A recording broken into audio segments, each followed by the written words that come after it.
Republican party convention में अरदास करके सुर्खियों में आई भारतीय मूल की रिपब्लिकन सिख नेता हरमीत ढिल्लो कट्टरपंथियों के निशाने पर आ गई हैं। ढिल्लो की प्रार्थना को ईश निंदा बताते हुए सोशल मीडिया पर लोग उन्हें खूब ट्रोल कर रहे हैं। ढिल्लो पर बुत परस्त होने का आरोप लगाते हुए सिख अरदास को जादू टोना बताया जा रहा है। मामले को लेकर रूढ़वादी ईसाई टिप्पणीकार बेहजी ने ट्वीट कर लिखा है, बिल्कुल अस्वीकार्य। मेरे मन में हरमीत ढिल्लन के लिए सम्मान के अलावा कुछ नहीं है, लेकिन जिसने भी उसे विदेशी भगवान से प्रार्थना करने के लिए आमंत्रित किया है उसे आग लगा देनी चाहिए। केवल एक ही सच्चा भगवान है जिसकी हम प्रार्थना करते हैं और उसका नाम वो नहीं है जो उसने कहा है। उसका नाम यहोवा है और उसका इकलौता बेटा यीशु मसीह है। इसके अलावा राजनीतिक कार्यकर्ता लॉरेन विट्स्के ने ट्वीट किया है, क्या होगा अगर तुम निर्वासित हो जाओ? तुम बुतपरस्त ईश निंदा करने वाले हो। भगवान हमारे राष्ट्रपति को बचाए और आरएनसी इस जादू टोने से उनका मजाक उड़ा रहे हैं।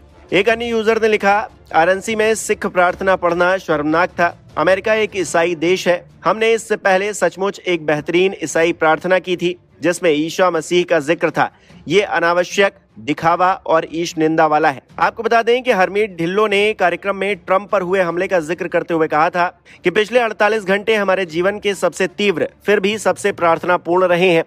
राष्ट्रपति ट्रंप और उनके समर्थकों पर हुए जघन्य हमले ने हम सभी को रुकने और सांत्वना के साथ जवाब मांगने पर मजबूर कर दिया है। मैं सिख प्रवासियों के परिवार से आती हूँ और मुझे आज रात आप सभी मेरे साथी रिपब्लिकन और मेहमानों के साथ अपने विश्वास और परंपरा से एक प्रार्थना साझा करने का सम्मान मिला है, जिसका पालन दुनिया भर में 25 मिलियन से ज्यादा लोग करते हैं। हम किसी भी नए काम से पहले अरदास प्रार्थना पढ़ते हैं, ईश्वर को धन्यवाद देते हैं और उनसे सुरक्षा और सभी के लिए विनम्रता, सच्चाई, साहस, सेवा और न्याय के मूल्यों को बनाए रखने में मदद मांगते हैं। इसके बाद जैसे ही हरमीत ढिल्लो ने प्रार्थना शुरू की, कई रिपब्लिकन प्रतिनिधियों और समर्थकों ने अपनी आंखें बंद कर ली। डोनाल्ड ट्रंप भी कार्यक्रम में मौजूद थे। उन्होंने पूरी श्रद्धा और आस्था से हरमीत को सुना।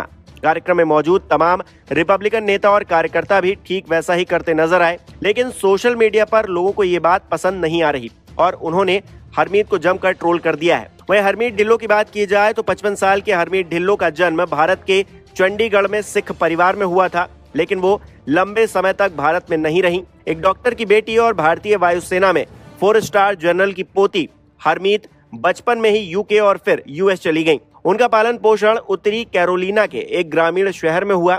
ढिल्लो ने अपनी स्कूली शिक्षा न्यूयॉर्क में पूरी की। इसके बाद वो उत्तरी कैरोलिना के स्मिथफील्ड के छोटे दक्षिणी शहर में रहने के लिए चली गईं, जहां बहुत कम एशियाई लोग थे।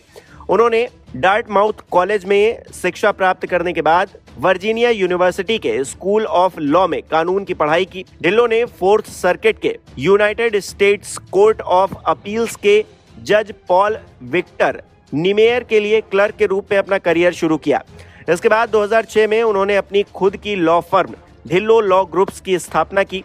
उसी साल उन्होंने कैलिफोर्निया में एक सीट पर चुनाव भी लड़ा, लेकिन वो हार गईं। जानकारी के मुताबिक हरमीत ढिल्लो एक धार्मिक अधिकार वकील भी हैं। साल 2020 में उन्होंने राष्ट्रपति अभियान के दौरान ट्रंप के कानूनी सलाहकार के रूप में काम किया था। उन्होंने 9/11 हमले के दौरान सिख अधिकारों के लिए आवाज उठाई थी। 9/11 के बाद जब उनके रिपब्लिकन सहयोगियों ने पैट्रियट एक्ट के पक्ष में तर्क दिए, तब ढिल्लो ने पगड़ी पहनने वाले सिखों को भेदभाव से बचाने के लिए कई कानूनी ज्ञापन लिखे। ढिल्लो गर्भपात की विरोधी हैं और समलैंगिक जोड़ों के लिए समान कर लाभ की वकालत करती हैं। बहरहाल हरमीत ढिल्लो सैन फ्रांसिस्को में रिपब्लिकन पार्टी के प्रमुख के रूप में अपनी पहचान बनाने की कोशिश कर रही हैं। हालांकि इन दिनों वो कट्टरपंथियों के निशाने पर भी